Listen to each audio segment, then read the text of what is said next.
Hi అండి, నేను మీ middle class అమ్మాయిని. వెదర్ చాలా బాగుంది, ఎక్కడికైనా తీసుకెళ్ళవయ్యా అంటే ఎక్కడికో ఎందుకు, మన సామర్లకోటలోనే ఒక మంచి లొకేషన్ ఉంది అని చెప్పేసి బండి స్టార్ట్ చేశాడు. నాకు తెలియకుండా మన సామర్లకోటలో మంచి లొకేషనా అని చెప్పి చూడగానే నేనైతే ఆశ్చర్యపోయాను. ఇంత మంచి లొకేషన్ మన సామర్లకోటలో ఉందని నాకు ఇప్పటివరకు తెలియదు. ఈ ప్లేస్ చూడగానే నాకు చాలా బాగా నచ్చింది. మా ఆయన ఇచ్చిన బిల్డప్కి ఎలా ఉంటుందో అనుకున్నాను, కానీ బిల్డప్కి తగ్గట్టుగానే ఉంది ఈ ప్లేస్. వాటర్ ఫ్లో ఎక్కువగా ఉండడం వల్ల బ్రిడ్జ్ అయితే చాలా అందంగా కనిపిస్తుంది. స్టార్టింగ్ అయితే భయపడ్డాను, తర్వాత రైతులు అటు ఇటు సైకిల్స్ తోటి బైక్స్ తోటి తిరగడం చూసి కొంచెం ధైర్యం వచ్చింది. అయినా సరే భయంగానే బ్రిడ్జ్ పైకి అయితే ఎక్కేసాను.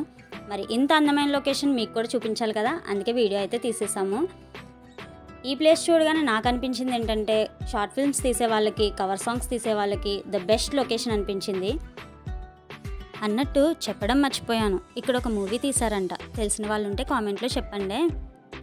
ఈ ప్రశాంతమైన వాతావరణంలో కింద వాటర్ ఫ్లో, బ్రిడ్జ్ పైనుంచి అలా నడుచుకుంటూ వస్తుంటే పైనుంచి చిన్ని చినుకులు, చల్లటి గాలి, ఈ వాతావరణాన్ని ఇలా ఆస్వాదిస్తూ ఉండిపోవాలని చెప్పేసి మా హస్బెండ్తో అన్నాను. సరే ఉండిపోదు కానీ ఒకసారి ఫ్యూచర్ ఆలోచించుకో అన్నాడు. సరే అని ఫ్యూచర్లోకి వెళ్తే వెంటనే మా అత్తయ్య ప్రత్యక్షమయ్యారు. ఇంకొక అరగంట లేట్ అయితే గిన్నెలు సొట్లు పడిపోతాయని చెప్పేసి గుర్తొచ్చి వెంటనే మా హస్బెండ్ని కంగారు పెట్టేశాను, వెళ్ళిపోదామని చెప్పేసి.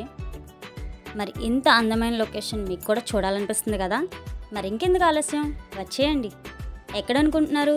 ఎక్కడో కాదండోయ్, సామర్లకోట నుంచి పిఠాపురం వెళ్ళే దారిలో సామర్లకోటకి 2 కిలోమీటర్ల దూరంలోనే. లొకేషన్ బాగుంది, సరదాగా ఫ్రెండ్స్తో ఎంజాయ్ చేద్దామని బట్టలు పట్టుకొని వచ్చేసారు. కిందకి దిగడానికి లేదండోయ్, ఓన్లీ చూడడానికి, ఫొటోస్ దిగడానికి మాత్రమే. ఈ వీడియో మీకు నచ్చిందా ఫ్రెండ్స్? నచ్చినట్లయితే నా ఛానల్ని సపోర్ట్ చేయండి. ఉంటానండి, బాయ్. మీ మిడిల్ క్లాస్ అమ్మాయి.